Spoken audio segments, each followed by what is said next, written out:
I took a nap today before work, roughly about maybe an hour nap. And within it, I had a really weird dream. It's a dream I have a lot, actually. Um, I was kind of just living my daily life, but I was still talking to this girl I used to talk to. Now, it's gonna be kind of an embarrassing one today. I don't really know how to do this one without it being embarrassing, but I wanted to talk about it nonetheless because holy shit, I just need to talk about this for my own sake.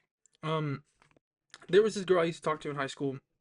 Um, and I don't know why, but there's always a part of me that like won't get over her. Now, I'm gonna preface this by saying like realistically, if like this if the stars aligned and I don't even know where she is. I don't know like where she is in life at this point. But if there was a scenario in which the two of us were to cross paths at the drop of a hat, I would just say no and go on my way.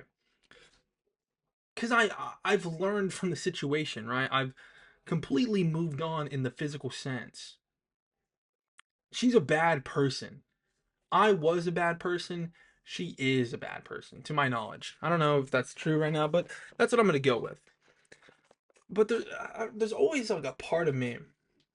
I don't know if it's like my wishful thinking or some hopeless romantic part of myself that just won't let go. And again, I'm over it completely, realistically. The logical side of my head is like that just doesn't make sense. Even the emotional side of myself is like, no, there's literally no positive outcome to any part of like any relationship with her, whether it's romantic, platonic, even just an associative, like we know each other exist kind of relationship. There's no positive outcome from that. But no matter, I don't know what it is. There's always a part of me that's like, this is like we were supposed to end up together. And this sounds really childish, right? I don't know how to make this sound not childish at all. But like, I don't know. I don't know what to do with these emotions. Whenever I'm at work, there was one time where I was going to take a delivery. I get in my car and I start driving, and I see her car behind me. I'm like, what? Like that can't be her.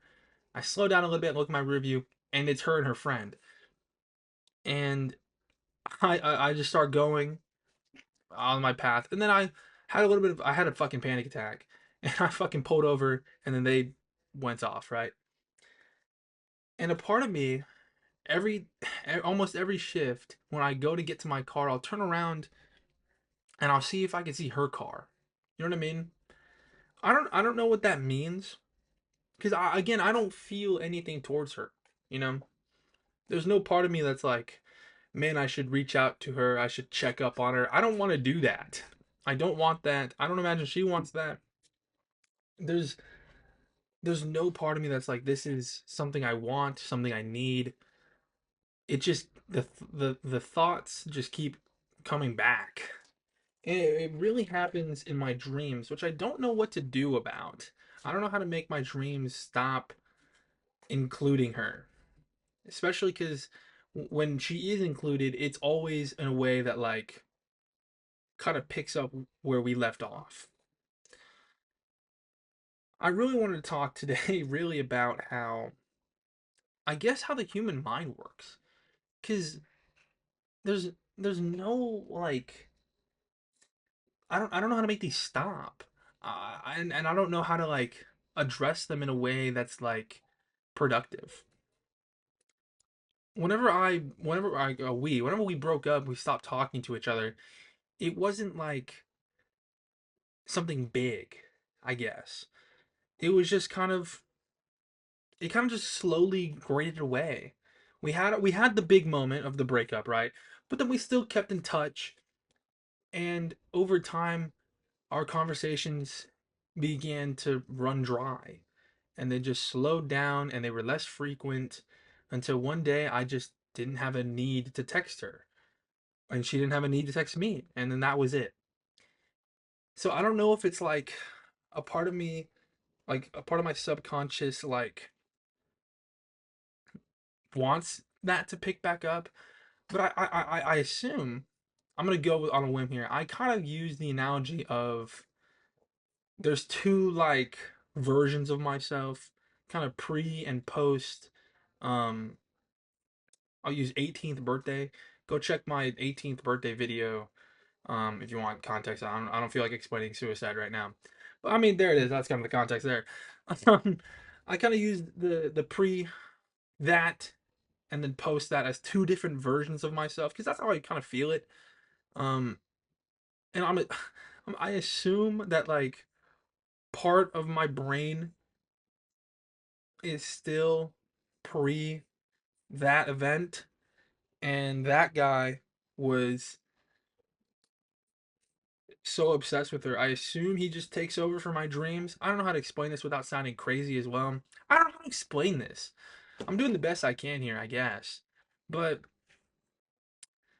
really, I just wanted to kind of get this off my chest because I don't know what to do with these. I don't even want to say emotions, these dreams. Because I'll wake up from the dream and be like, what the fuck? I'll wake up and go, why does this keep happening? I don't feel anything towards her. I don't want anything toward like with her. I don't want her to know about my life. Even though my life, I'm damn near documenting it every day on here. Thank you, Dale. And I'm making videos on YouTube. I don't want her to like watch any of my stuff. I don't want her to be insightful in my life in the same way I'm not insightful in her life.